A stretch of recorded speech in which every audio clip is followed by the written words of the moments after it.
Hi YouTube, it's Kathy and this is my weekly entertainment wrap-up for August 22nd through 28th. This week I read one book, I watched two shows, sort of, and I listened to two audiobooks.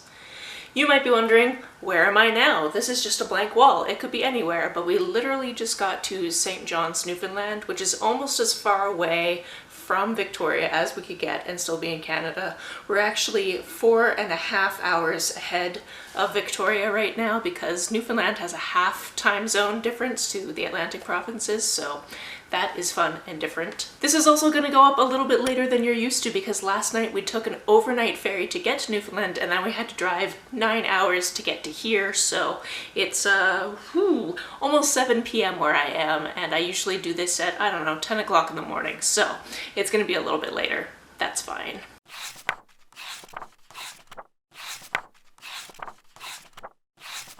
The book that I finished this week was Cancel Sean Boston. This is a really interesting book because it was a collaboration between two YouTubers. One is Sevy Leister, possibly Lester. I've never actually heard her say her last name before. And the other is RK Gold. They are best friends. They do many things on the internet together. And one of those things was a live stream of actually writing this book during the panorama we've been having. So they wrote this book in two different point of view characters, one that is very much like Savvy, and the other one, I don't know if it's like RK at all because I don't really know RK's work, I just watch Savvy's videos. But basically it starts out just before the panorama and then continues into it. It has to do with the female character being an artist and the male character being a musician, and neither of them pulling in buckets of money, but you know, they do art to survive, and then obviously things shut down and they have to diversify. Both of them end up making YouTube channels and they both rocket through popularity because they both have a problem with this person named Sean Boston.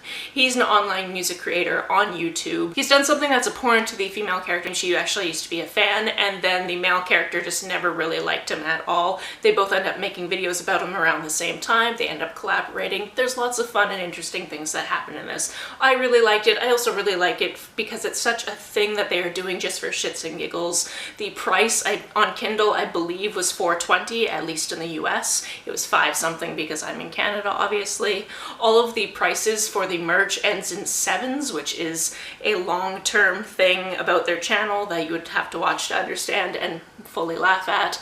But yeah, I really found it a lot of fun. So if you're looking for something that takes place during these times and is just basically there for shits and giggles, this is the book. On to what I watched this week. I did watch some random TV shows on the actual television, but I wasn't really picking and choosing from a lot of variety. The couple of the things that I wanted to note though were we ended up watching an episode each of NCIS and Criminal Minds, and it's weird because I used to watch these shows about 10 years ago when I had access to cable television, and then watching them now with a time jump and like half the characters are gone or the characters look different now was really, really interesting and intriguing and fun to just point out, oh yeah, that's the guy that used to play Fez on that 70s show. Or, oh yeah, I'm pretty sure that he used to be on CSI, but now he's over on this. Or, yeah, that's still McGee, but now he has a goatee and it's weird. The show that I watched purposefully, as you all probably know, is Drag Race All-Stars. This was the week that we went from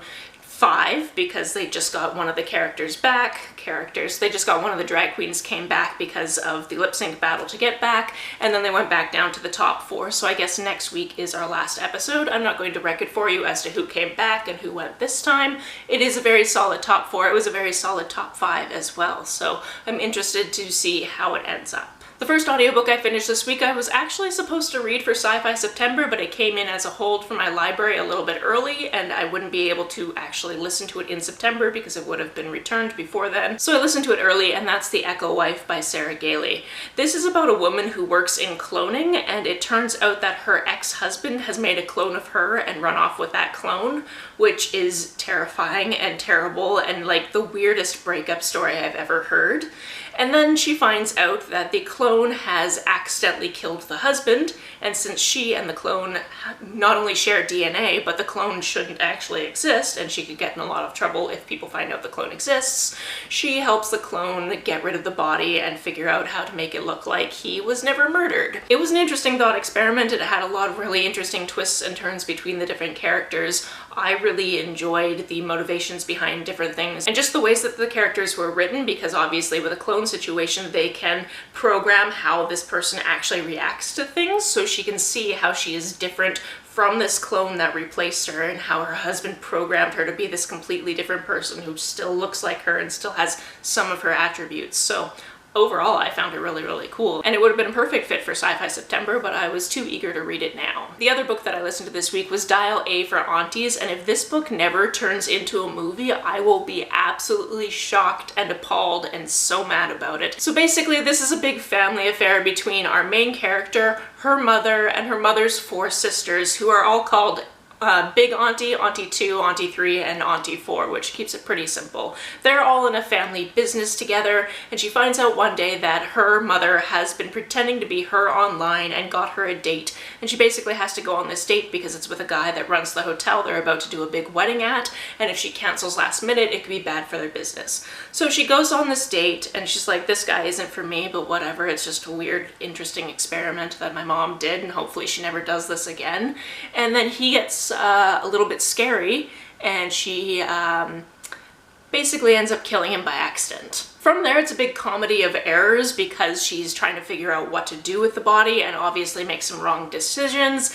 And then it's basically a big like Weekend at Bernie's, although I've never actually seen the film. It kind of turns into that type of situation, but with a protagonist who is Indo-Chinese American and her aunties being meddlesome in the background, and then her also maybe reconnecting with the love of her life. Seriously, if this is never turned into a movie, I will be so angry about it because I want to watch it now.